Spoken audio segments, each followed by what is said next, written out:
Some questions cut through centuries of armor like they're made of nothing, the kind that bypass every defense you've carefully constructed and hit something so vulnerable you forgot it still existed.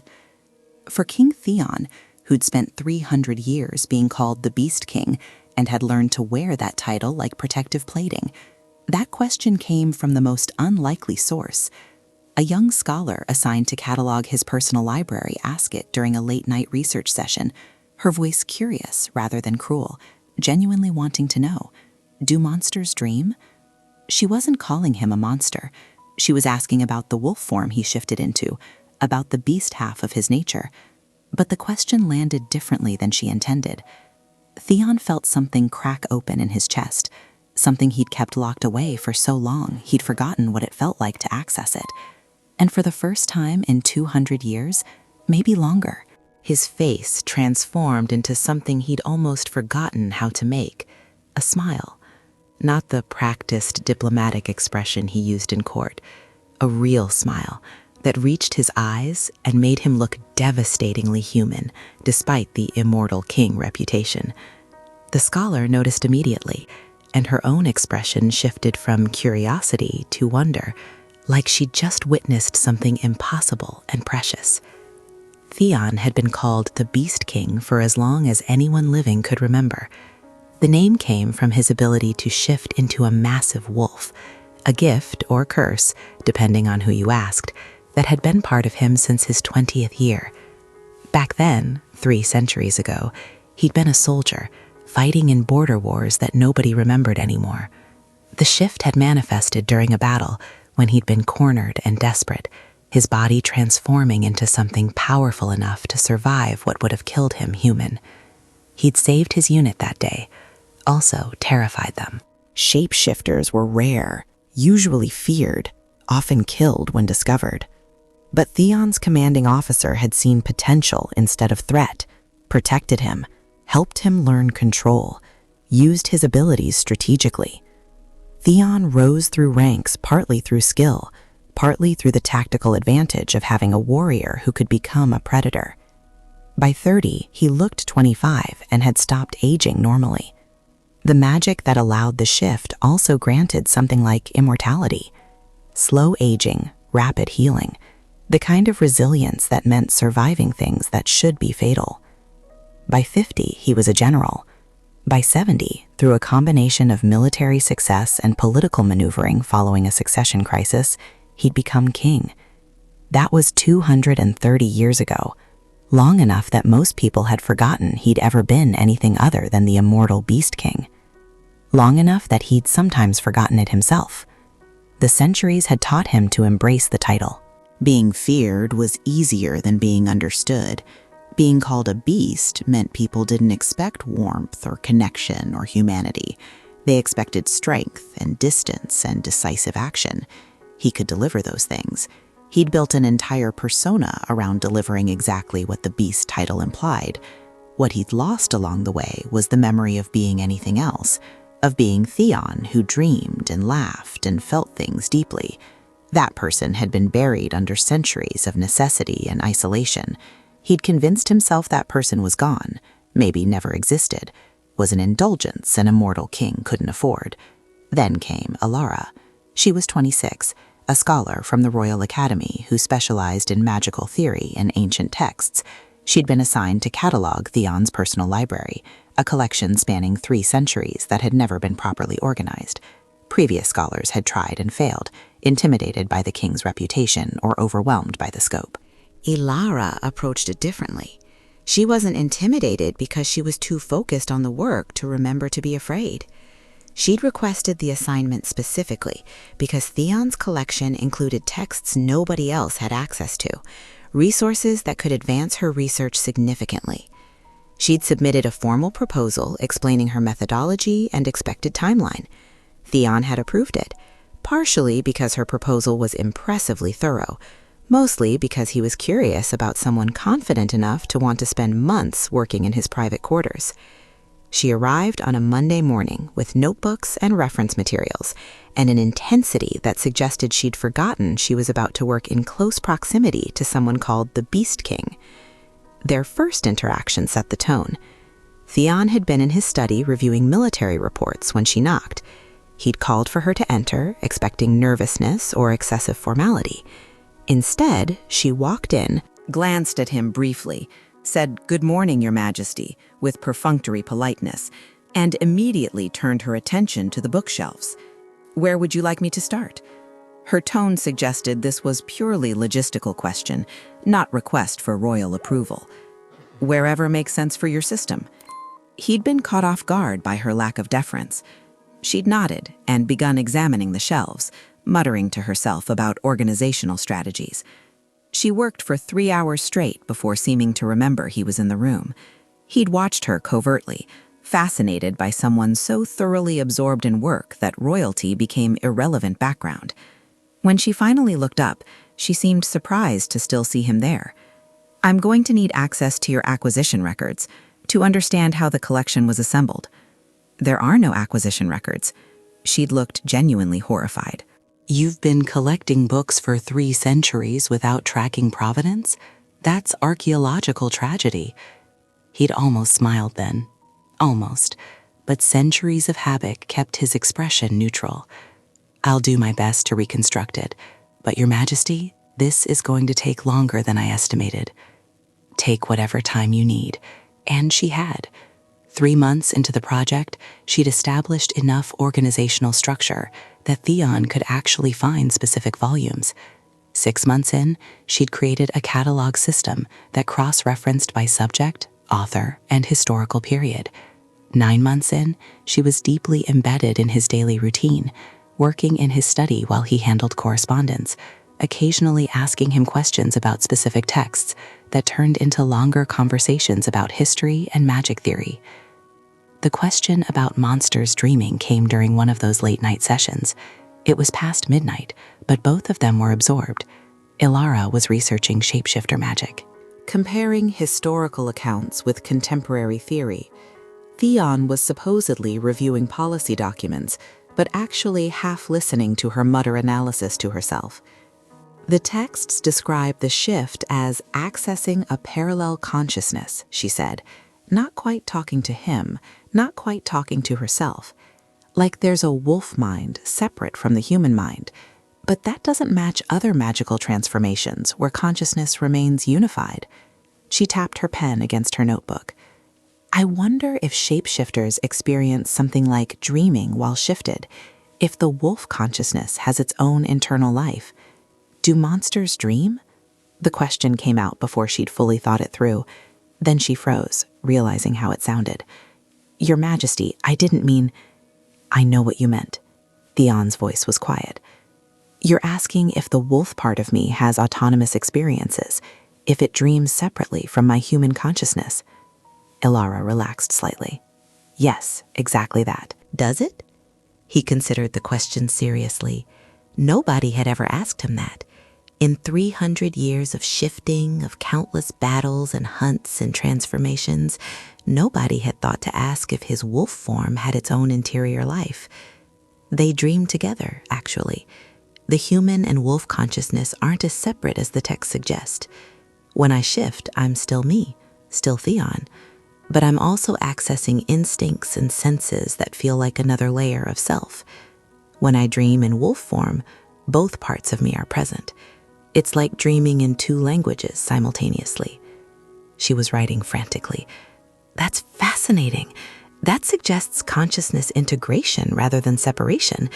The texts have been wrong about fundamental shapeshifter mechanics.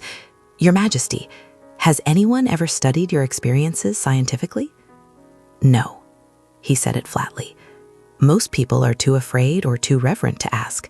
"You're the first person who's thought to treat me as research subject rather than threat or legend."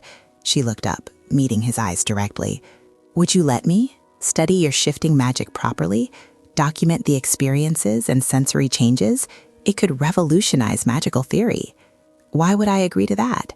"Because you're curious too." She said it with certainty. "You've spent 3 centuries shifting without understanding the full mechanics. You want answers as much as I do." She was right. He'd never admitted it, but she was absolutely right. That conversation marked a shift in their relationship.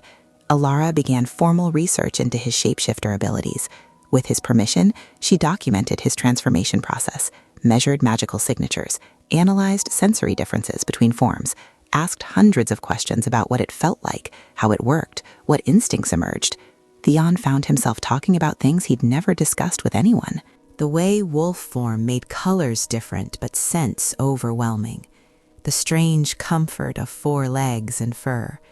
The challenge of maintaining human reasoning against wolf instinct.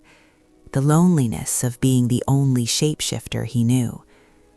Alara listened with scientific fascination that somehow never felt dehumanizing. She wasn't studying him like a specimen. She was trying to understand him. There's a difference.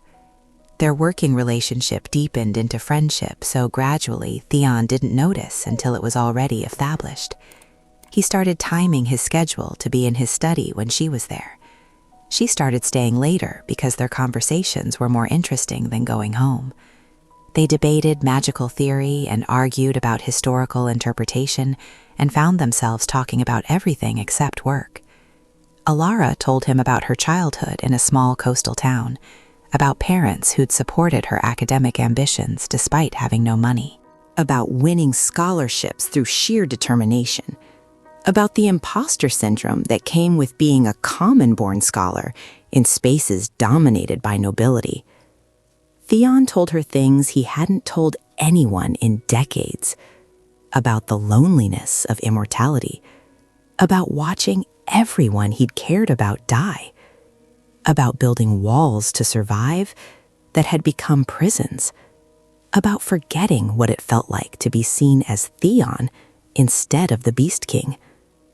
6 months into their research collaboration, Alara was working late examining a particularly complex magical text.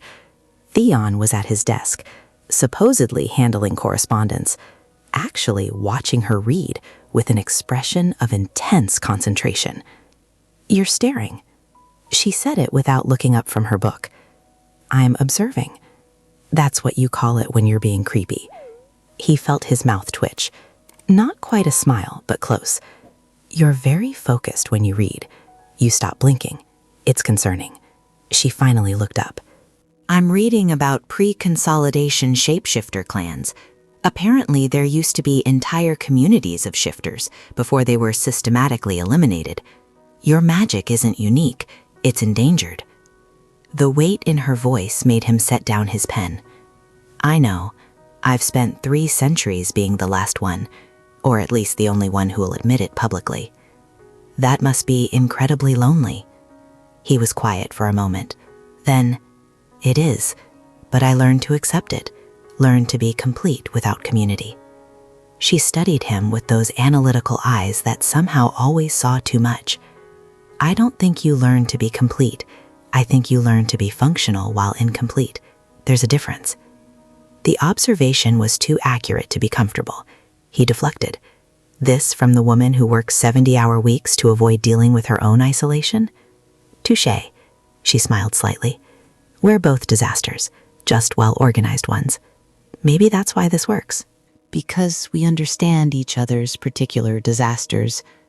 "Maybe." He met her eyes across the room. "Or maybe it's because you're the first person in 200 years who's asked me about dreams, instead of assuming monsters don't have interior lives." She held his gaze. "For what it's worth, I never thought you were a monster. Complicated, yes. Intimidating, absolutely. But not monstrous. Monsters don't spend centuries protecting people they could easily dominate. Monsters don't read poetry when they think nobody's watching. Monsters don't look sad when they talk about loneliness. You're just a person who happens to turn into a wolf sometimes. That's not monstrous. That's interesting." Something in Theon's chest loosened, a knot he'd been carrying for so long he'd forgotten it was there. The shift in their relationship from professional to personal was gradual enough to feel natural. Alara started spending evenings in his study even when she wasn't working. They'd have dinner brought up and talk for hours. She introduced him to contemporary academic debates he'd been too isolated to follow. He told her stories from his 3 centuries that weren't in any history books. They discovered shared interests beyond magical theory. Both loved strategic games. Both had complicated relationships with power. Both understood what it meant to be fundamentally alone, despite being surrounded by people. The court noticed, of course. Nobles whispered about the king's unusual attachment to a common-born scholar. Lady Seraphina, his chief advisor, raised concerns about propriety and perception. Theon shut down the gossip with characteristic bluntness.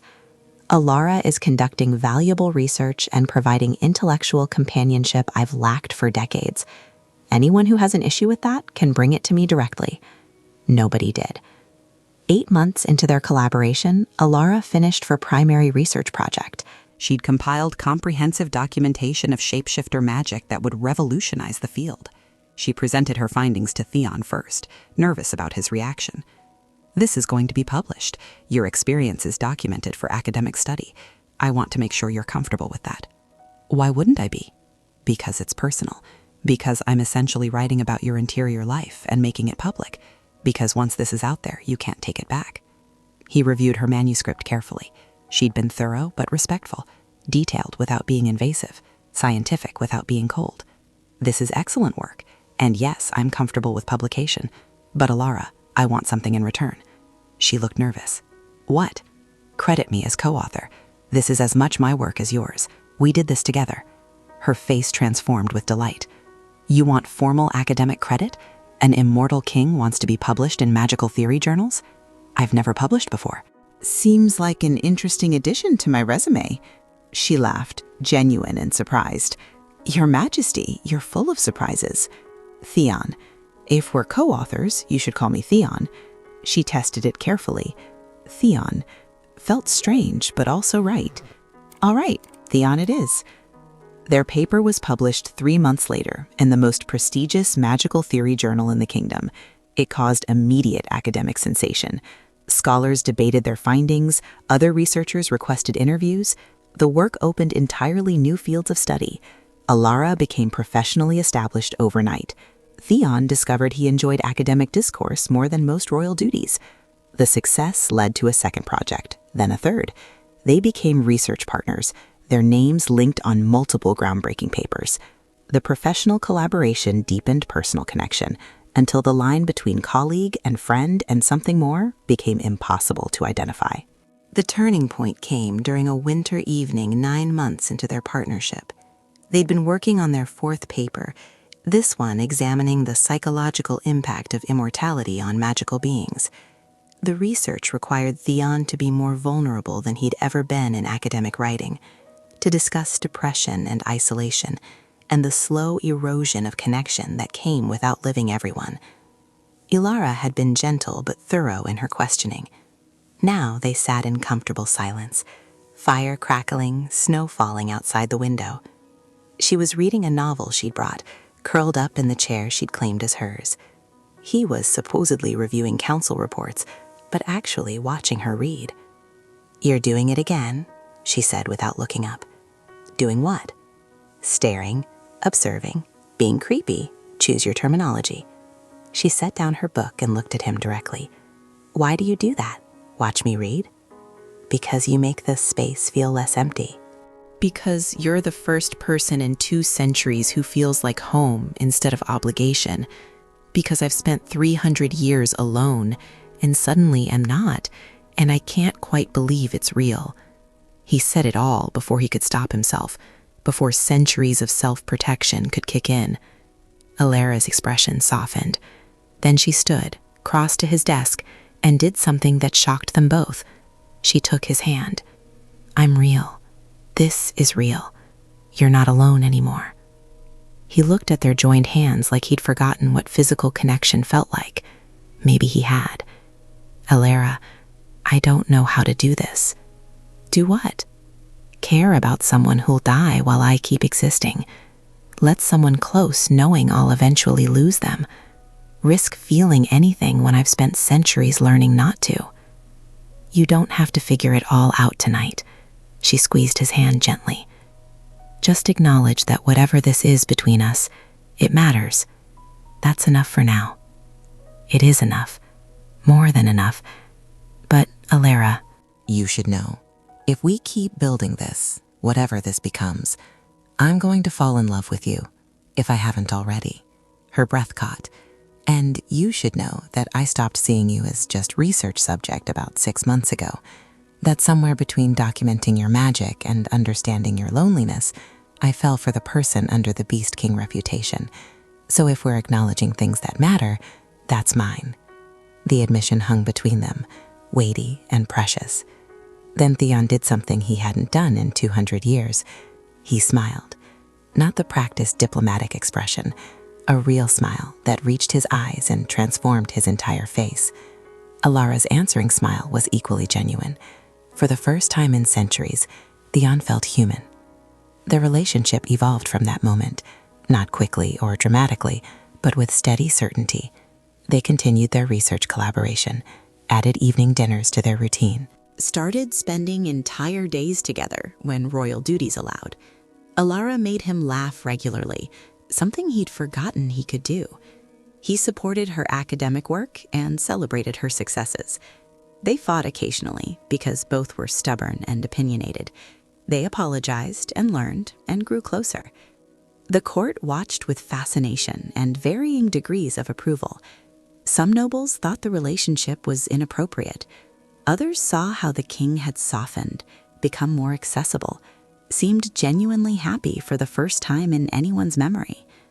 Lady Seraphina remained skeptical, but admitted Theon's policies had improved since Alara's arrival. He consulted her perspective on decisions affecting common people. He smiled during council meetings. He seemed present instead of distantly managing crises. 6 months into their acknowledged relationship, Theon officially courted Alara. Not secret romance or hidden affair, but public declaration of intent. Asked her formally if she'd accept his courtship. Alara said yes, while laughing, because the formality was absurd, given they'd been functionally together for months. But she appreciated the gesture, the public nature of it, the way he wasn't hiding what mattered. The courtship period was 3 months, as tradition demanded, time for families to meet and objections to be raised. Alara's parents were overwhelmed and delighted. Her mother cried. Her father kept asking if this was real, if his daughter was actually being courted by a king. Alara assured them repeatedly that yes, it was real, and also Theon was just a person who happened to have a crown, an immortal shapeshifter person, but still fundamentally person. Theon had no living family, but introduced her to his inner circle, his most trusted advisors and oldest friends, what few remained after 3 centuries. They welcomed her cautiously at first, then with genuine warmth when they saw how happy she made him. The proposal came during a research session. They'd been working on a paper about magical bonds and consciousness integration. Alara was arguing about theoretical frameworks, while Theon pretended to take notes, but was actually working up courage. She paused mid-sentence. "You're not listening." "I'm listening." "Then what did I just say?" "Something brilliant about consciousness fragmentation that I'll need you to explain again later because I was distracted by how much I love you and whether you'd marry me." She froze. "What?" He set down his pen. "I know the courtship period isn't technically over for another week. I know there's supposed to be a formal ceremony with witnesses, but Alara, I've waited 300 years to find someone who sees me as Theon instead of the Beast King. Someone who asks about dreams and makes me smile and feels like home. I don't want to wait another week to ask if you'll spend whatever time we have building a life together. Will you marry me?" She was crying and laughing simultaneously. "You're supposed to do this romantically, with flowers and music, not in the middle of an academic argument. This is who we are." He smiled that real smile she'd become addicted to. "We fell in love over research. Why would the proposal be different?" "Fair point." She wiped her eyes. "Yes, obviously yes. I'll marry you and keep making you smile and asking impossible questions about dreams." Perfect. That's all I wanted. They married 3 months later in a ceremony that balanced royal tradition with personal meaning. Alara wore a dress she designed herself, practical enough to move in, but beautiful enough for the occasion. Theon wore formal regalia, but removed his crown during the vows because in this moment he was just Theon, marrying the woman he loved. The vows were traditional with personal additions. Ilara promised to keep asking questions that made him think and smile and remember he was human. Neon promised to keep answering honestly and supporting her work and choosing vulnerability over isolation. When the crown was placed on her head, making her officially queen, she whispered something only he could hear. "Do queens dream?" He laughed, genuine and delighted, all the time, especially when they're married to monsters. Good, because I plan to make all our dreams interesting. The years that followed proved their partnership right. Ilara transformed how the kingdom approached magical research, making it accessible beyond nobility. She established programs supporting common-born scholars. She continued publishing groundbreaking work, with Neon as co-author.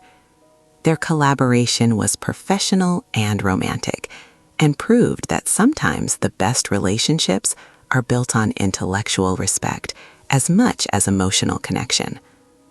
Neon became more than the Beast King.